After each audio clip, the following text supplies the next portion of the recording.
السلام عليكم ورحمة الله وبركاته. دلوقتي إن شاء الله هنبدأ مع بعض نحل سؤال الكونسوليديشن. هنحل سؤال على الكونسوليديتد ستيتمنت اوف فاينانشال بوزيشن لامتحان ديسمبر 2018.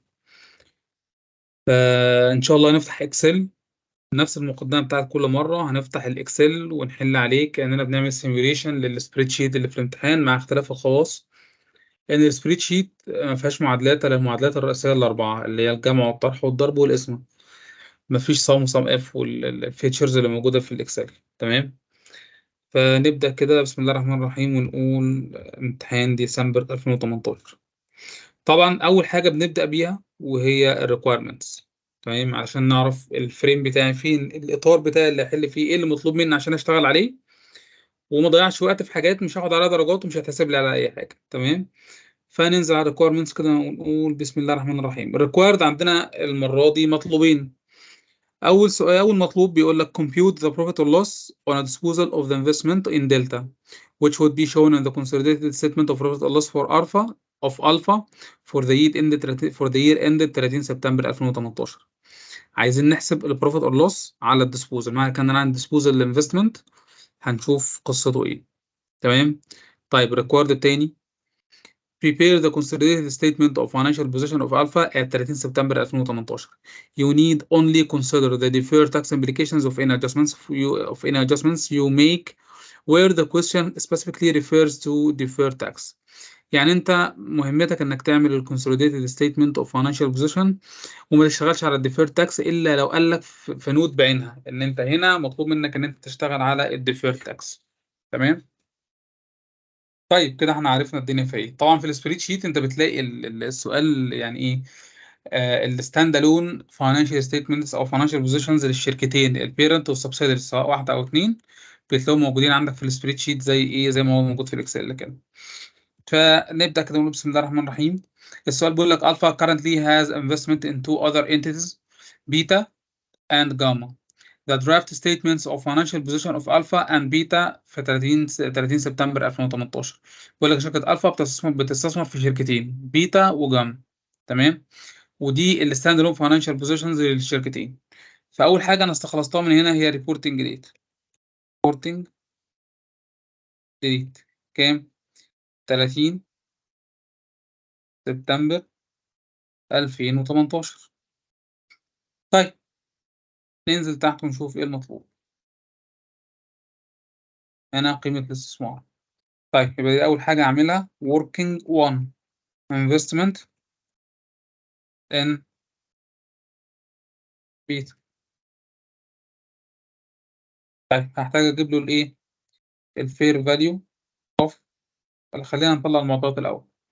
طيب السؤال بيقول لك on 1st of October 2011 Alpha acquired 120 مليون share in Beta and gained control of Beta on that date. The acquisition was financed by a cash payment of by Alpha of 144 مليون دولار to the former shareholders of Beta on 1st of October 2011 and a further cash payment of 145 مليون و200 to the former shareholders برضه of Beta paid في 1 أكتوبر 2013. تمام. طيب يبقى شركة ألفا في 1 أكتوبر 2011 شركة ألفا اشترت 120 مليون سهم أو 120 مليون شير من شركة بيتا. تمام. دفعت النهارده 144 مليون وعندها ديفيرد كونسيدريشن 145 مليون و200 هيدفعوا كمان سنتين. Alpha currently the annual rate to use in any discounting calculation 10%. الانوال ريت اللي بعمل عليه discounting ب 10%. And the relevant decision factor is 826. Alpha correctly accounted for the payment made to the former shareholders of Beta in its own financial statements. The cost of investment figure in the financial statements of Alpha was rounded to the nearest of 1000. فاهم الارقام اللي بنكتبها بنعمل لها راوندنج لايه، بنقربها لاقرب مليون. تمام. طيب Alpha incurred due diligence costs of 1 million relating to the acquisition of Beta and included these costs in the carrying amount of its investment in Beta. في 1 أكتوبر 2011 the individual financial statements of Beta showed a retained earning of 80 مليون. تعال بقى نطلع دول. أول حاجة أنا عندي acquiring acquisition date بكام؟ 1 أكتوبر 2011. الأكوايرد شيرز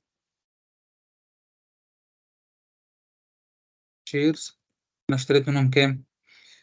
120 مليون.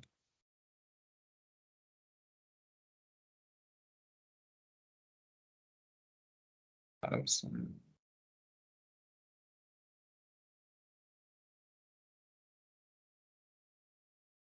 نظبط الفورماتنج ده.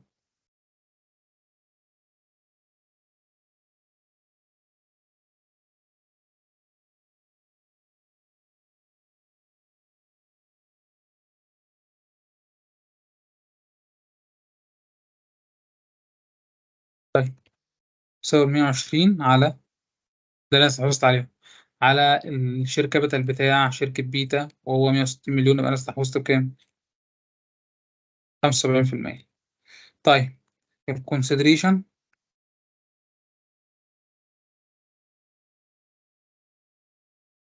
عندي 2 في كاش 144 مليون،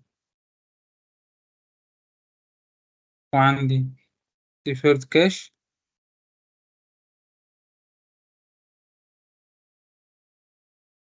بكام؟ قال لك بتساوي 145 مليون و200. افتح قوس على افتح قوس 1.1 أس 2. البريزنت فاليو بتاعتها النهارده انا هسجلها النهارده ب 120 مليون، خلينا انا بدول شويه عنهم. فاهم كده؟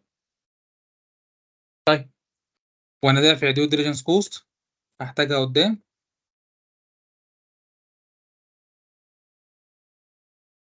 بكام؟ بمليون. تمام. طيب بيقول لك the directors of Alpha carried out a fair value exercise to measure the identifiable asset and liabilities of Beta at 1 أكتوبر 2011. The following matters emerged. هنيجي هنا بقى نكتب ايه بقى؟ fair value of net asset at position date ودي at reporting date. تمام. طيب انا هنا هجيب الفير فاليو، فهنا الشير كابيتال، هنا ريتيند. الشير كابيتال ما بتغيرش 160 مليون.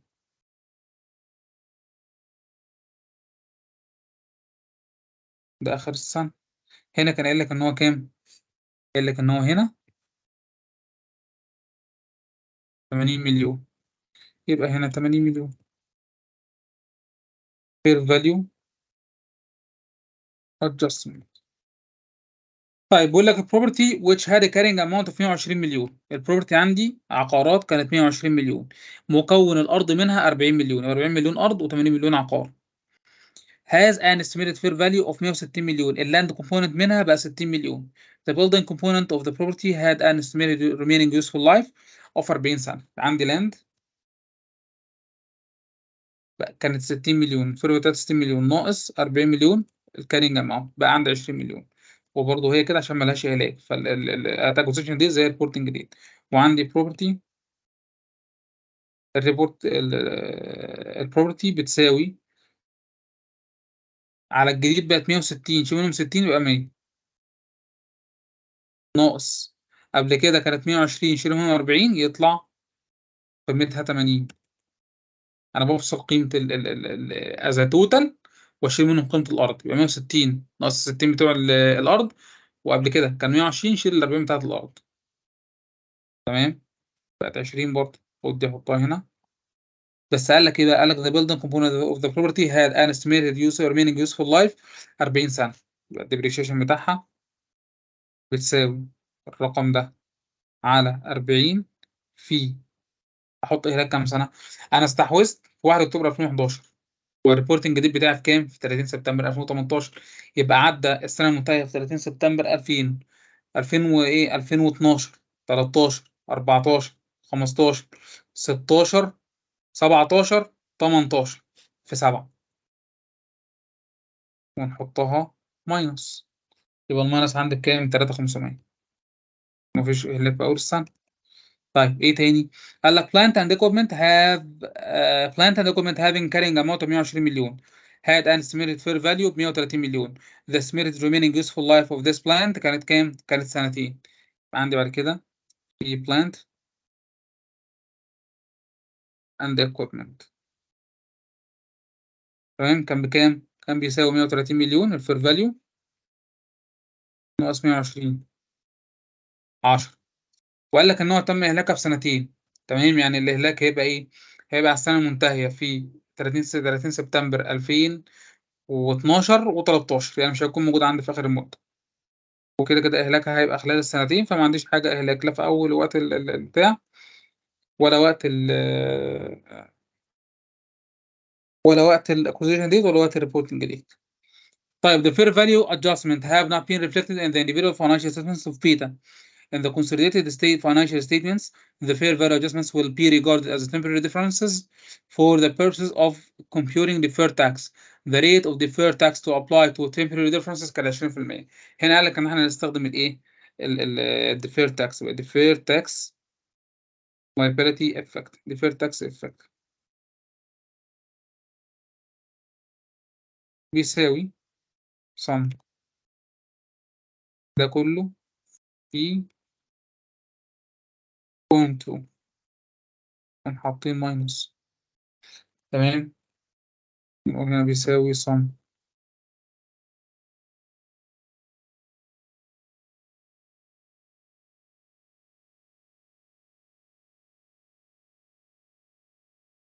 7300. تمام كده. عايزين بقى نشوف ايه تاني محتاجين. ده الوركينج 1. طيب نيجي وركينج 2. الوركينج بس هنا تعال نروح على عشان بس نقفل ات ريبورتنج جديد الفير فاليو اوف نت اسس ات ريبورتنج جديد. تعال نشوف لو في انترا جروب، علشان خاطر لو الانترا جروب لو السبسيدري اللي باع للبيرنت فالانريلايزد بروفيت هيتخصم من هنا. تمام، احنا عارفين حته الاتجاه بتاع عمليه البيع في الانتر جروب ترانزاكشن. لو الشركه البيرنت هي اللي بايعه للسبسيدري الانريلايزد بروفيت بخصمه من الريتين ايرنينج. لو اتجاه البيع السبسيدري اللي بايع للبيرنت بخفض بخفض الانريلايزد بروفيت منين؟ من الفير فاليو اوف الاسيتس از ريبورتنج جديد. نقول تاني، لو اتجاه عمليه البيع من البيرنت للسبسيدري انا بخفض الانريلايزد بروفيت من الريتيند ايرنينج. لو السبسيدري اللي بايع للبيرنت بخفض الانريلايزد بروفيت من الفير فاليو اوف نت اسيتس ات ريبورتنج ريت. فتعال نبص بسرعه على الانترا جروب ترانزاكشن. الفا سبلايز ا كومبوننت تو بيتا ات مارك اب. يبقى هنا الفا هو اللي بايع للسبسيدري. فكده نكمل زي ما احنا ونقفل على كده 389 ونقول بيساوي الرقم ده ناقص ده. الرقم ده المفروض يتقسم مين اللي هو ده اسمه ايه الرقم ده؟ بوست acquisition increase in النت اسيت. وده اللي هيتقسم ما بين البيرنت والسبسيدري، كل واحد بحصة البيرنت والان سي اي كل واحد بحصته. حصة البيرنت بتساوي 109 في حصتنا، ده نصيبنا منه. طيب النون كنترولينج انترست بتساوي 109 في بوينت 25. طيب نيجي على working 2. انا كده ما عنديش سبسيدري تاني جود ويل. طيب الجود ويل بيساوي القيمة المدفوعة consideration. تعالى ناخد اللي فوق، انا كده كده مجمعهم فوق الكاش والديفير 144 مليون. وبعد كده احسب النون كنترولينج انترست. طيب تعال نكمل. في 1 اكتوبر 2011 the directors of Alpha initially measured the non-controlling interest in beta at its fair value. بيحسبوا النون كنترولينج انترست بالفير فاليو. On that date 1 اكتوبر 2011 the fair value of an equity share in beta who can be used to measure the fair value of the non-controlling interest كانت كام؟ كانت 1.7. No impairment of the goodwill on acquisition of beta have been implemented up to and including 30 سبتمبر 2018. مفيش امبيرمنت حصل وما شفناش اي مؤشرات عليه. تعال نحسب الايه النون كنترولينج انترست جنبها نكتب جنبها كده فير فاليو بتساوي، انا اشتريت 120 مليون سهم ب 160 مليون سهم، يبقى فاضل لي 40 مليون سهم للنون كنترولينج انترست في 1.7 68 مليون، نقول بيساوي هنا ناقص fair value of at reporting ماينس كام 280. يبقى هنا الفول جود ويل تساوي sum 350 مليون، هنا بيتا. طيب ده وركينج 2 كده حسبنا الجدول، طلع الجدول بكام؟ ب 52 مليون. تعالى نحسب وراهم على طول working 3 ال NCI. ال NCI at، بدل ما نكتب تاني ناخد بقى ايه نجمع على طول. ادي reporting date بتساوي 68، ونكتب هنا نصيبهم من التغير في الزيادة في حقوق الملكية من وقت الاكوزيشن ديت لغاية الريبورتنج ديت. الزيادة دي بتتوزع على البيرنت والنون كنترولينج انترست. بيساوي 27,300، هنا بيساوي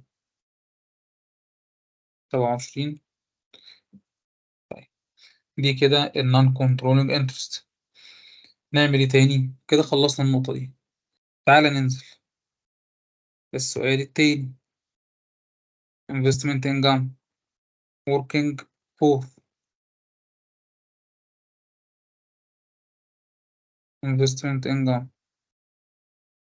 طيب بيقول لك في 1 اكتوبر 2015 الفا اكوايرد 36 مليون شير ان جاما باي مينز اوف كاش بيمنت ب 145 مليون.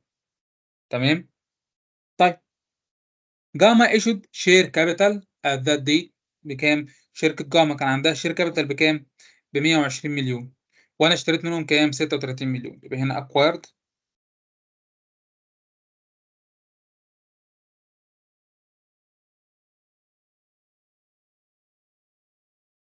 اكوايرد شيرز 36 مليون بتساوي 36 على 120.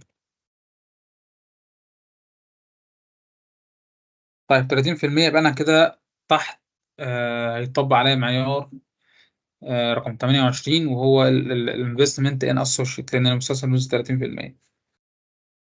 طيب 1 اكتوبر 2015 30 في 1 اكتوبر 2015 وفي 30 سبتمبر the individual financial statements of Gamma showed retained earning of 45 مليون and 65 مليون. تمام. يبقى الريتيند earning وقت الاستحواذ كان 45 مليون، ووقت الريبورتنج ديت كانت كام؟ كانت آه كانت 65 مليون. يبقى انا اقول 65 مليون ناقص 45 مليون. تمام. طيب نطرح الاتنين من بعض يطلع 20,000.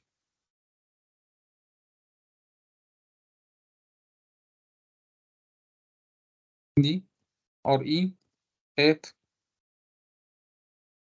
انجريد ات اكوزيشن ده بيساوي 20. ال20 دي انا ليا فيها كام؟ الفا فروم تشينج تساوي اللي هي كام حصتي، نوضحها هنا بالمرة. 30% اضرب 20 في 0.3 يطلع 6000. تمام. تمام. وال20 دي اسمها بوست اكوزيشن ريتيند ايرنينج،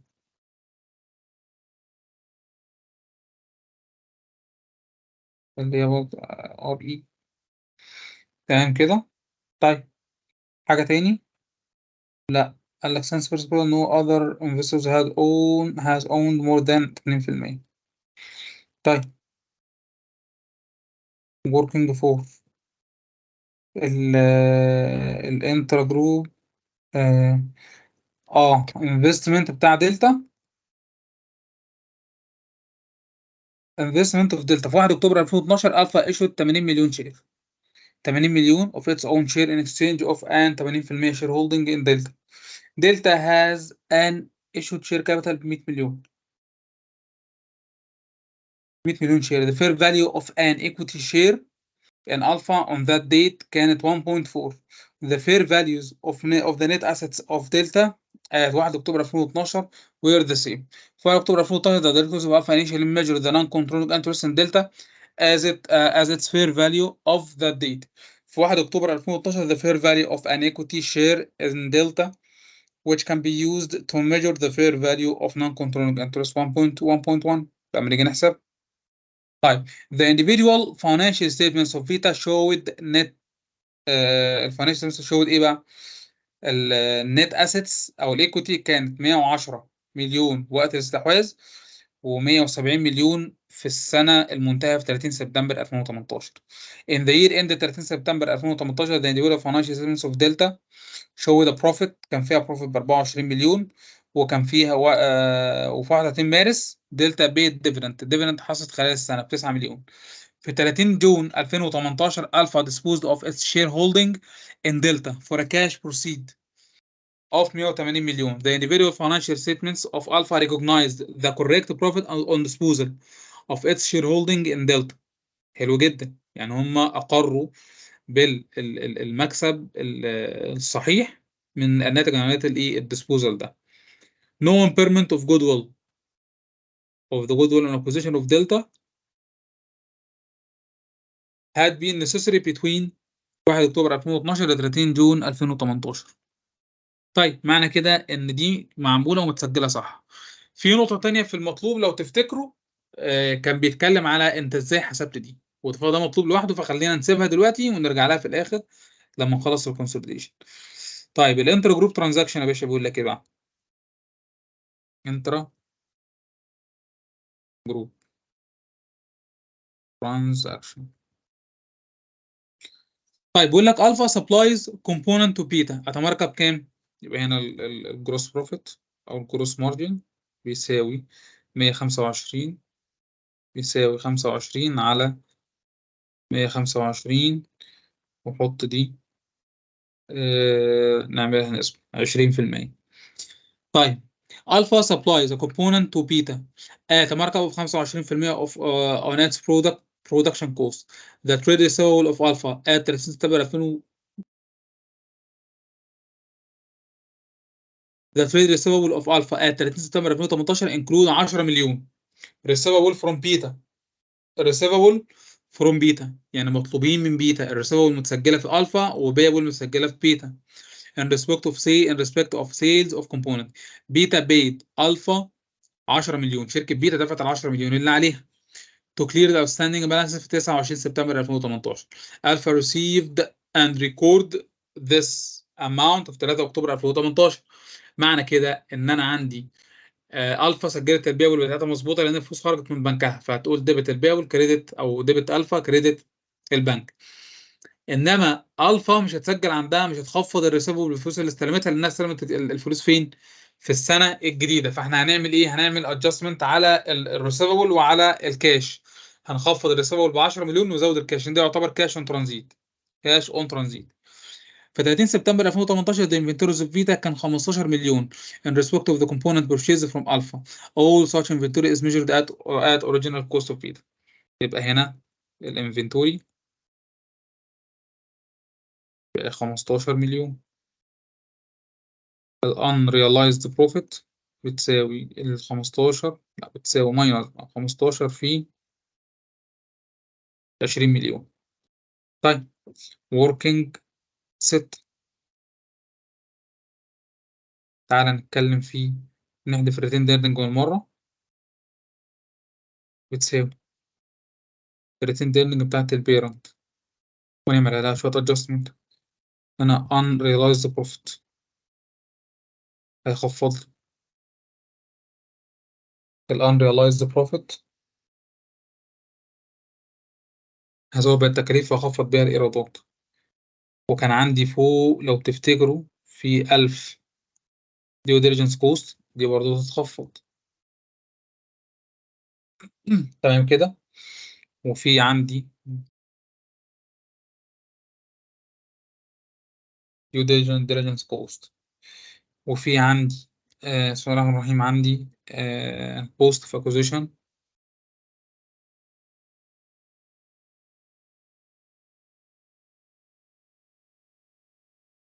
الناتج من عملية استحواذ، ده إيراد هيزود. وعندي في إيراد جاي منين؟ جاي من الانفستمنت ان associate. تمام، يبقى كده 3.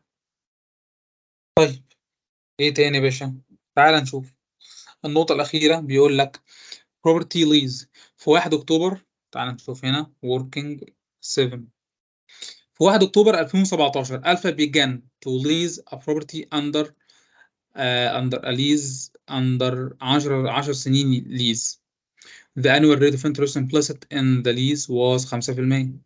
The lease rentals payable by Alpha were 10 مليون. انت مطلوب منك يبقى انت مأجر بدأت التأجير بتاعك من 1 أكتوبر 2017 ومأجر. نكتب هنا، تعالى كده نطلع معطيات، يبقى نكتب هنا ايه؟ ليز. ليز تيرم 10 سنين.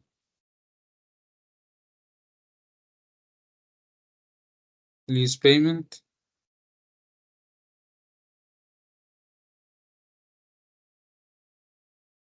10 مليون. تمام كده 10 مليون. interest rate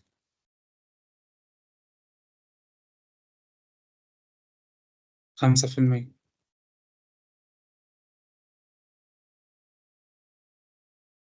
تمام 5%. The lease doesn't transfer the ownership of the property to Alpha at the end of the lease term. The lease contains no option for Alpha to purchase the property at the end of the lease term. في 1 أكتوبر 2017 Alpha incurred direct cost.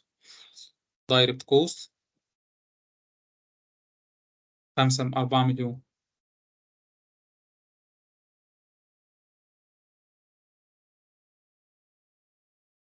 4 مليون in arranging the sale.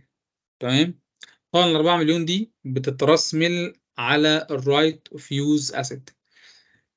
الليز liability هو ال present value of minimum lease payment not paid، هي المبالغ اللي عليا.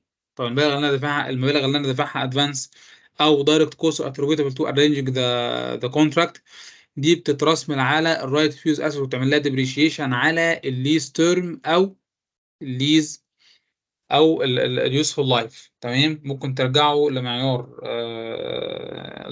معيار اي فريس 16 على اللي انا شارحه وتشوفوا فيه النقطه دي متوضحه بشكل كويس. تمام. فكده عندي الدايركت كوست. The only accounting entries made by Alpha in respect of this lease were to charge 14 مليون to the statement of profit and loss. جم الرجاله عملوا ايه؟ ودوا ال 14 مليون اللي هو اول دفعه ايجار مع الدايركت كوست، ال 14 مليون ودوهم رموهم فين؟ على البي اند ال. طيب using the discount rate of 5% the cumulative present value of دولار كانت 7 مليون. طيب تعالى نعمل حسبة هنا. lease ability بتساوي ال 10 مليون في 7.72. حلو كده. ده الاوبننج بالانس.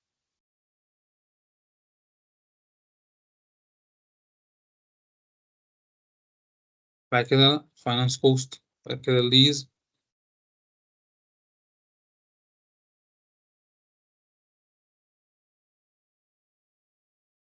اللي هي كده فاينانس كوست.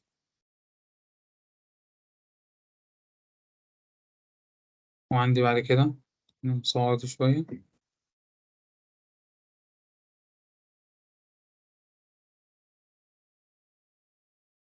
طيب بعد كده closing.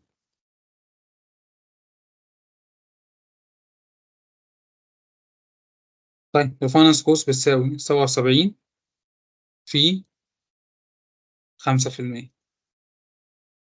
الليز بيمنت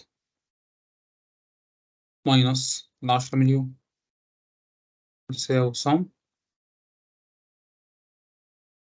طلعت 71 60. تمام كده. يبقى هنا نيجي نقول الرايت اوف يوز بيساوي 77، أو البريزنت فاليو أو الليز لايبيلتي. خلينا نقول رات فيز أسيت بيساوي الليز لايبيلتي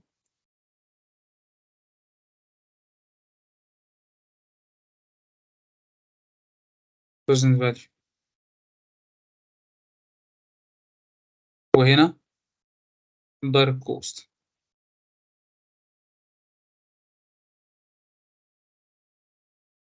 81. depreciation بيساوي 81 على، تمام، على الكام؟ على 10 سنين، يبقى بيساوي ده على 10. ده depreciation. carrying amount بيساوي 81 مليون ناقص 820 يطلع 73 80. الليز يساوي 77 مليون. دي هنا finance cost، lease liability أو lease payment، carrying amount في آخر السنة.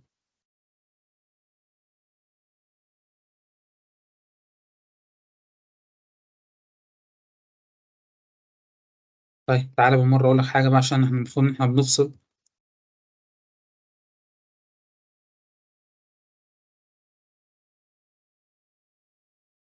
عشان نفصل اللونج تيرم، الكرنت والنون كرنت.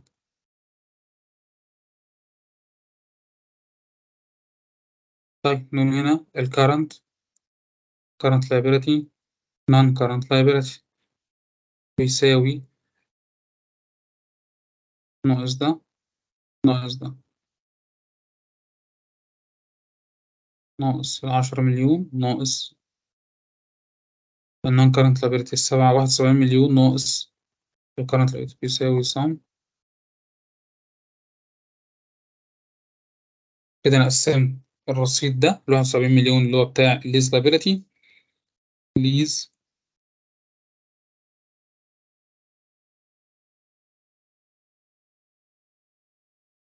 طيب تأثير على الريتين ايرنينج ده كله في الوركينج ده. الريتين ايرنينج عندي هيتحط عليها ديبريشيشن، ويتحط عليها فاينانس كوست، ويتخفض منها 14 مليون.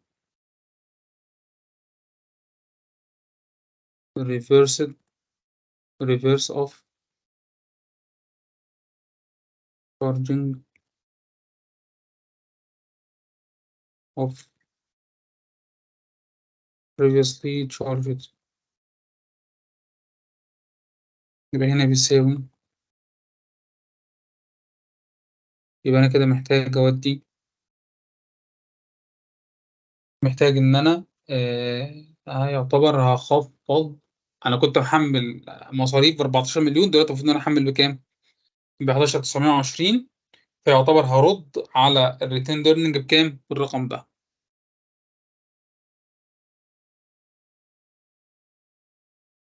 خلينا نكتب إيه؟ نت، نخليها اسمها إيه؟ نت موفمنت مثلا، أو adjustment for lease. adjustment net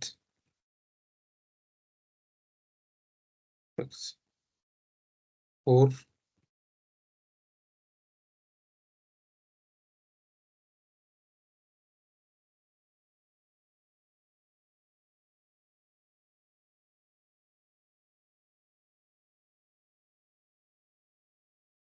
طيب هنزود هنا يساوي صم 778 920.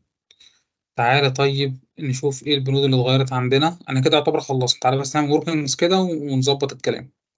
وركينج 7 عندي، وركينج 8 الديفير تاكس liability كان كام؟ 60 زائد 45 ناقص 7300. خلينا نوضحها كده، نقول ناقص 7300 يعتبر دي زادت. defer tax liability fair value adjustment تمام، بيساوي sum 112. طيب نعمل working 9.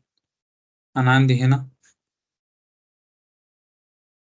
في long term long term borrowing.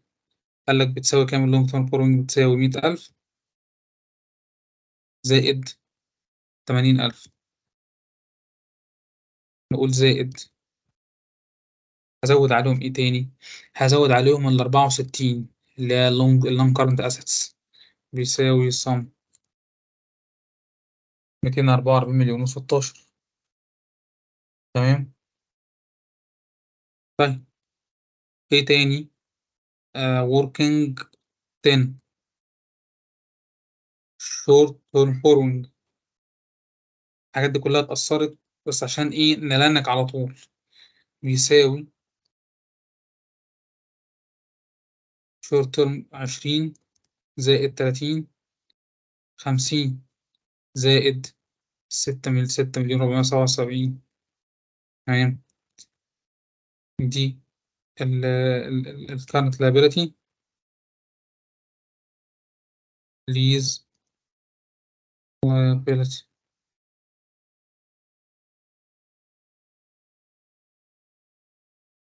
non current liability بيساوي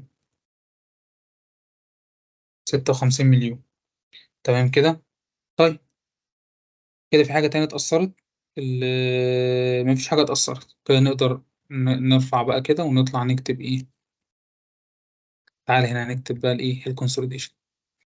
أنا عندي هنا بيساوي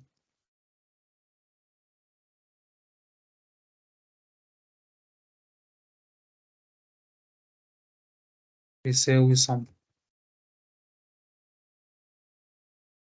أو بيساوي على طول ده زائد ده زائد إيه تاني اللي اتأثر معايا؟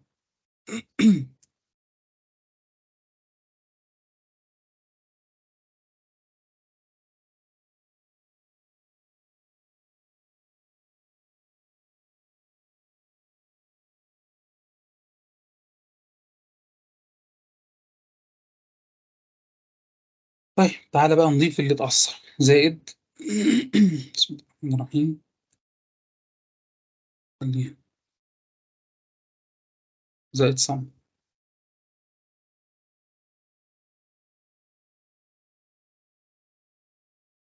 في القوس زائد. ما تنساش إن أنا زاد عندي رايت فيوز أسد تحت. بسم الله الرحمن الرحيم. رايت فيوز أسد بكام؟ 73. طيب دي أول حاجة. البي بي إي الانفستمنت بقى كام؟ هنعمل لها وركينج لوحدها. انفستمنت ان جاما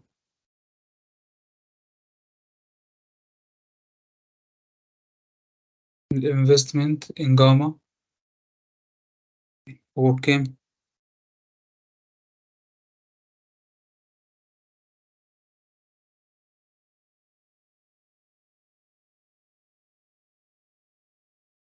ماشي. انفستمنت ان جاما تعالى نحسبها في الجنب.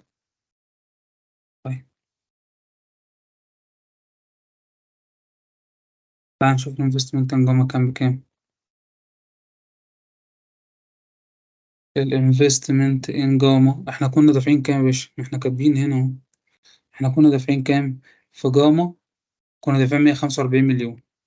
تمام اهو 145 مليون. تمام. هنضيف عليها إيه؟ هنضيف عليها 6 مليون بيساوي صم.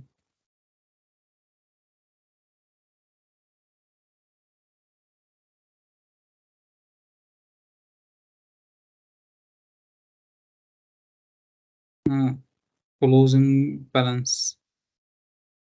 طيب ماشي، تعالى نسحب معادلة على طول بتاعت الانفستمنت. 151. طيب عندي ايه تاني؟ تعالى نضيف لاين جديد هنا، نكتب عليه جود جود 52. لأنك يا باشا معادلات على طول علشان تنجز في ثانية، تلاقيك كده أنجزت الموضوع بدل ما تقعد تكتب بيدك ده كله. في نفس الوقت لو في حاجة تقدر تعدل على طول بدل ما تكتب بيدك وتقعد تعدل كل شوية. تمام. 1,467,580. طيب الانفنتوري بيساوي 150 زائد ده زائد، احنا قلنا هنخفضه بكام؟ هنخفضه بالانرلايز بروفيت لأنه خاص البيرنت كومباني، فعشان خاص بالبيرنت كومباني هندخله فين؟ ريتين اهو. خفض يا باشا. يعني كده بيساوي التريد ريسيفبل زائد ده. قلنا إن شركة بيتا دفعت لألفا 10,000، لازم تخفض من هنا. خد دي تحت، بس بدل ما هي ماينس هنقول زائد. تمام. يبقى بيساوي صم دي هنا current assets، وهنا non current asset total يساوي 455 زائد 1,400، كده 1,922. تعال ننزل على، بسم الله الرحمن الرحيم، ننزل على الشير كابيتال. الشير كابيتال بناخد بتاع البيرنت. الريتيند ايرنينج عاملين لها وركينج تحت. في الريتيند ايرنينج 778. طيب بيساوي صم. طيب بعد كده عندي النون كنترولينج انترست، برضه عامل لها وركينج. انا مش مدي للراجل فرصه ان هو يجمع حاجه بدماغه، انا كل حاجه اربطها له بوركينج، فمسهل عليه الموضوع قوي، اللي هو اي حاجه يا باشا عايزها هتلاقيها. وده يعني سهل جدا في الامتحان، تسهل على الراجل قوي. اللونج تيرم بوروينج اهو. اللونج تيرم بوروينج، عايز تعرف اللونج تيرم بوروينج، اللونج تيرم بوروينج منين اهو. وعاملين للديفير تاكس. الديفير تاكس اجمالي الاتنين بيساوي صم. وده هنا النون كارنت liability. تعالى بقى نشوف بيساوي التريد other payable ده زي ما هو، مش حاجة اتغيرت. الشورت تيرم بوينج برضه عاملين له وركينج، يعني مظبطين له الدنيا على الآخر، وده اسمه ال current liability total liability يساوي الرقم ده زائد الرقم ده. ده التوتال equity. total equity and non-controlling interest. طيب تعالى نقول بقى هنا total equity and liability. liability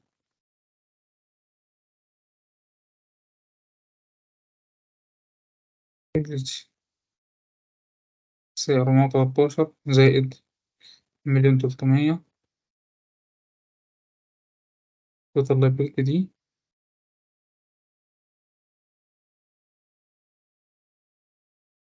تمام.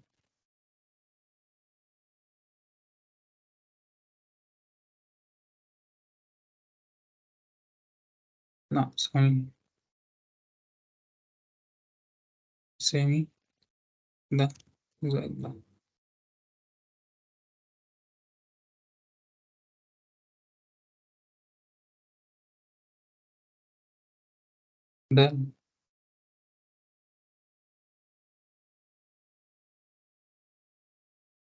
ده زائد ده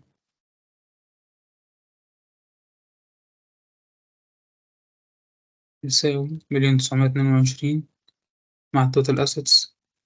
كده تمام، الحمد لله الأمور تمام والميزانية ظبطت والدنيا زي الفل. طبعا ما تنساش وانت فوق تكتب ال consolidated statement of financial position at 30 سبتمبر 2000. يبقى هنا نكتب consolidated statement of financial position at 30 سبتمبر 2018. اكتب هنا all figures دولار، تكتب علامة 3 أصفار عشان توضح له إن هي عملة العرض الدولار، وإن هي مقربة لأقرب إيه، لأقرب 3 أصفار يعني. تمام كده. فكده الحمد لله خلصنا. تعالى بقى النقطة الأخيرة برضو خلينا نخلصها، الوركينجز اللي إحنا محتاجينها. تمام. هنا أنا عندي تو وركينجز، عندي هنا وركينج 1 وعندي وركينج كام؟ الوركينج اللي كان في الريفيوز أسيت الليز وركينج 7. لأن أنا هنا لو خدت بالك هنا، أنا هنا عندي في رقمين منضافين، جزء أو رقم من جايبه من الوركينج 1 بتاع انفستمنت إن بيتا، وجزء على الريفيوز أسيت. الانفستمنت، تعالى بقى ننزل نرنك على طول. انفستمنت فين؟ الانفستمنت وركينج 4، ودي وركينج 1، وركينج 1 دي وركينج بتاعة الانتر جروب ترانزاكشن.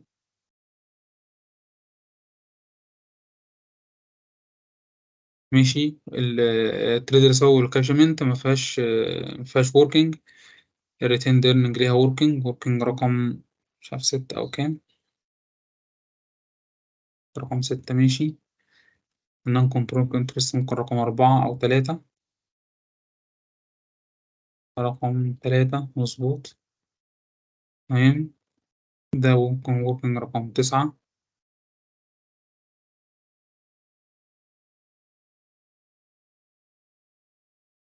رقم 9 مظبوط. وده وركينج 8، ده وركينج التريتون مفيش، ده وركينج 10. وكده بقى احنا عملنا له الوركينجز بالكامل. تمام، ولنكنا والأمور تمام وزي الفل، فما فيش حاجة محتاجينها تاني. ده وركينج 2. تمام. طيب وركينج 3، وركينج 1 بتاع الانفستمنت نفسه، وركينج 2 بتاع الجود ويل، وركينج 3 بتاع النون كنترول انترست، وبعد كده الانتر جروب، وهكذا لغاية وركينج 10. وكده نقدر ان احنا نقول ان احنا خلصنا الجزء اول مطلوب، وهو الكونسوليديتد ستيتمنت اوف فاينانشال بوزيشن at 30 سبتمبر 2018. طيب كان في مطلوب سيبناه للآخر. تعالوا بقى نرجع نشوف المطلوب ده كان بيتكلم في ايه وعايز مننا ايه بالظبط.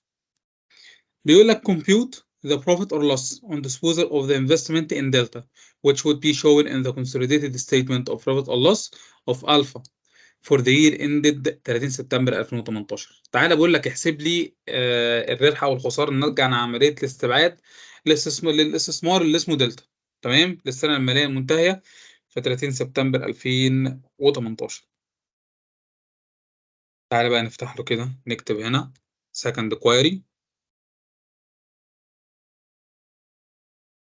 اللي هي disposal of delta investment. طيب بيقول لك في 1 اكتوبر 2012 الفا ايشود 80 مليون شير. تمام. يبقى هنا acquisition شير وديت، يبقى دي خليها ديت. انا استحوذت امتى؟ في 1 اكتوبر 2012.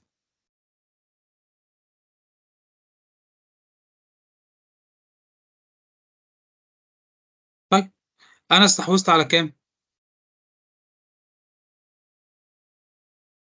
انا استحوذت على 80 مليون شير. 80 مليون شير. يبقى في 1 اكتوبر 2012 الفا ايشود 80 مليون شير. شركة الفا طلعت 80 مليون شير من عندها of its own share in exchange for 80%. تمام؟ الكنترولينج انترست 80%.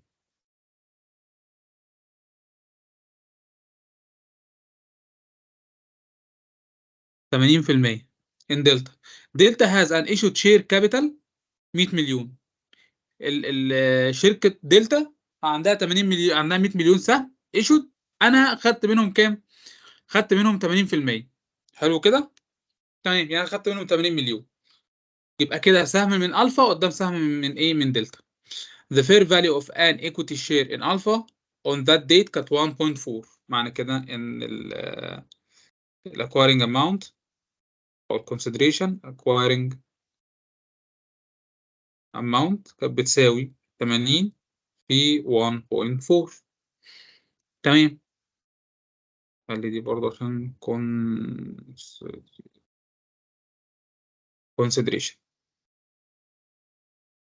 طيب، قال لك في 1 اكتوبر the fair value of the net assets of Delta at 1 اكتوبر were the same as their carrying amount. الفير فاليو اوف assets كانت زي ما هي.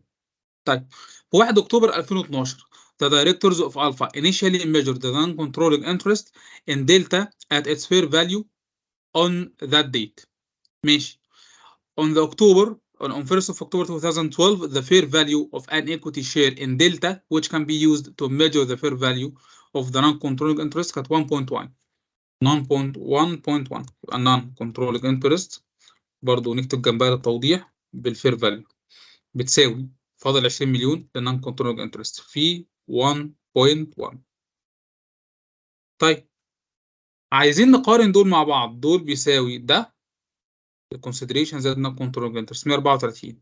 المفروض نقارنهم بالفير فاليو اوف نت asset at acquisition date عشان نشوف الفول جود ويل. فول جود ويل ليه؟ لان انا النون كنترول انترست متقيمه بالفير فاليو. طيب، هو في السؤال قايل لك the individual financial statements of Delta showed net asset at the following amounts.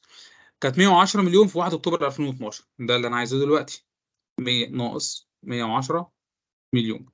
يبقى الجود ويل بتساوي الرقم ده ناقص او زائد عشان هي كده كده بالماينس. يبقى انا عندي الجود ويل ب 24 مليون. تمام. طيب، هنا نكتب calculating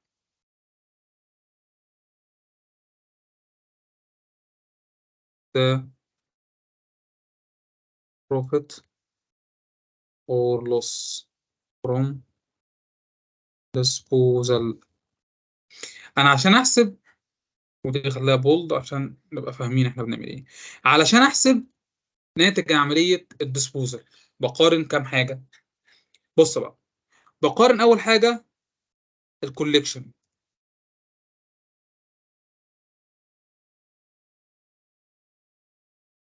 فروم سيل او البروسيد. انا بايع بكام، وبضيف عليها النون كنترولينج انترست ات disposal date. طيب، واطرح منهم النت اسيت at disposal date. النت اسيت وقت الديسبوزال ديت. والان امبيرد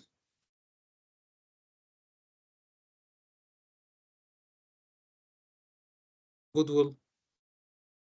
طيب، السؤال بقى، تعال نكمل السؤال. قال لك ان النت اسيتس في وقت الاكوزيشن كانت كام؟ كانت 110 مليون. وفي اول السنه الاخيره كانت 170 مليون. طيب، in the year ended 30 سبتمبر 2018 the individual financial statements of Delta showed a profit 24 مليون. السنه المنتهيه في 30 سبتمبر 2018 الارباح بتاعت السنه كلها كانت 24 مليون. وانا وزعت توزيعات دلتا بي ديفيدنت ب 9 مليون في كام؟ في 31 مارس 2018. on 30 جون 2018 Alpha disposed of its shareholding in Delta for cash proceed 180 مليون. The individual financial statements of Alpha recognized the correct profit on disposal of its shareholding in Delta. No impairment of the goodwill on acquisition of Delta had been necessary. هو طلع لما عمل الكالكوليشن عملها صح ودخلها صح في القائمه الماليه، فالقائمه الماليه ما فيهاش مشكله.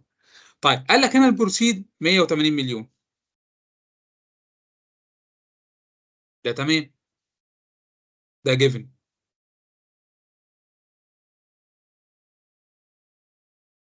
تمام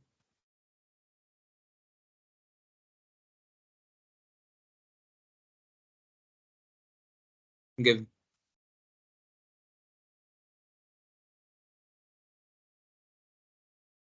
طيب عايزين نجيب النون كنترولنج انترست وقت الايه؟ وقت الديسبوزل، ده لسه عايزين نجيبه. النت اسيتس الديسبوزال ديت عايزين نجيبه، الانمبيرد الجود ويل عايزين نجيبها. تمام كده.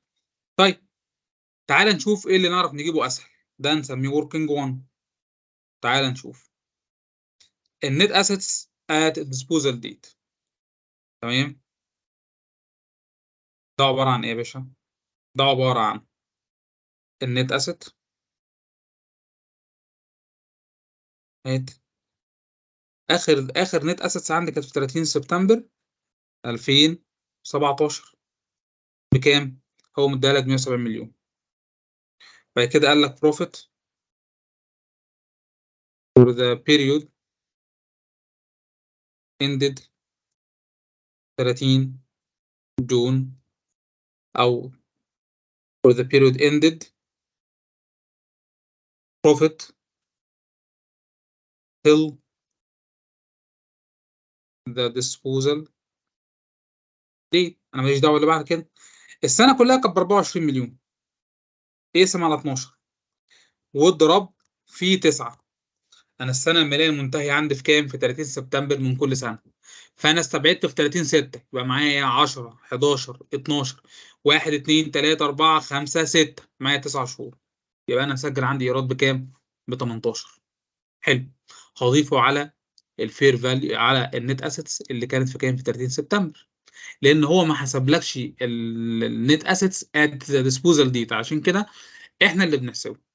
فجبنا نت اسيتس في 30 سبتمبر 2017 زي ما هو مديها لك 170 مليون، ضفنا عليها 100 خصنا من الارباح.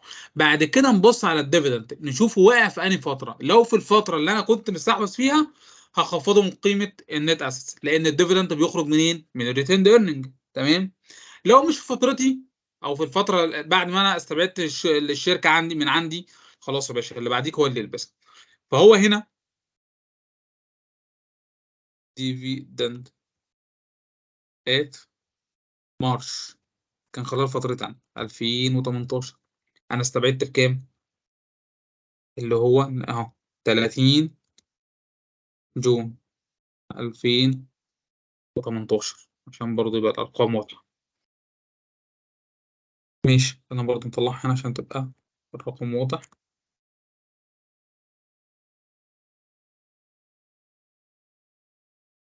طيب الاستبعاد تم في فترة أنا، يبقى ناقص 9000 بيساوي صم. يبقى دي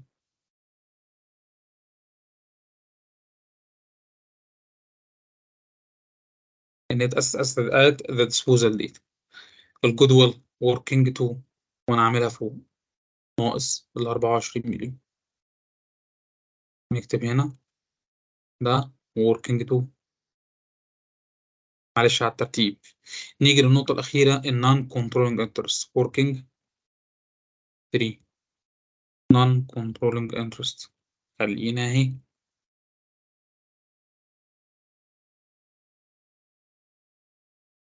اد اكوزيشن دي كانت بكام؟ كنت حاسبها ان هي ب 22,000. بعد كده بوست اكوزيشن انكريز ان نت اسيت بيساوي ال 179 اللي هي النت اسيت النت اسيت at the disposal date ناقص النت اسيت وقت كام؟ وقت ما خدتها خليها زائد لان هي فوق بالناقص بيساوي ال 179 زائد لانها فوق بالناقص ال 110. تمام في القوس. طيب حصة نون كنترول انترست بكام يا باشا؟ في بوينت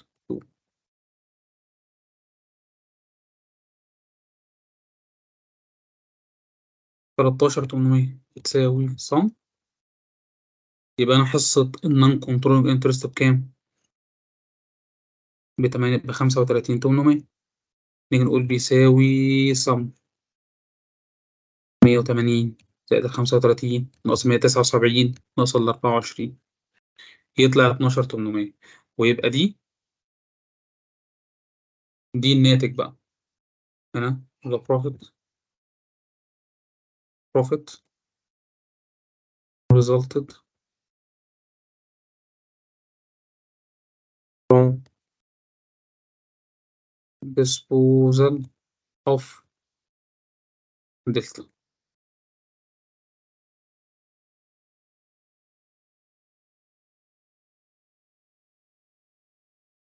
ده ناتج العملية. تمام نبص عليها بصة تانية. طيب أنا لما باجي أستبعد لما أجي أعمل disposal of subsidiary أنا عندي رقمين بطرح منهم رقمين تانيين يطلع لي ناتج العملية البيانية. أول رقم هو البروسيد كان جايبها لك 180 مليون في المسألة. بضيف على النون كنترولينج انترست at the disposal date. بيجي منين؟ بجيب النون كنترولينج انترست at the acquisition date واضيف عليه البوست اكوزيشن. ايه البوست اكوزيشن؟ اللي هو النت اسيتس at the disposal date واطرح منه النت اسيتس at the acquisition date يطلع لي قيمه. القيمه دي تتوزع ما بين البيرنت والسبسيدري. تمام؟ تمام. بعد كده بجيب النت اسيتس at the disposal date ايا كان بقى.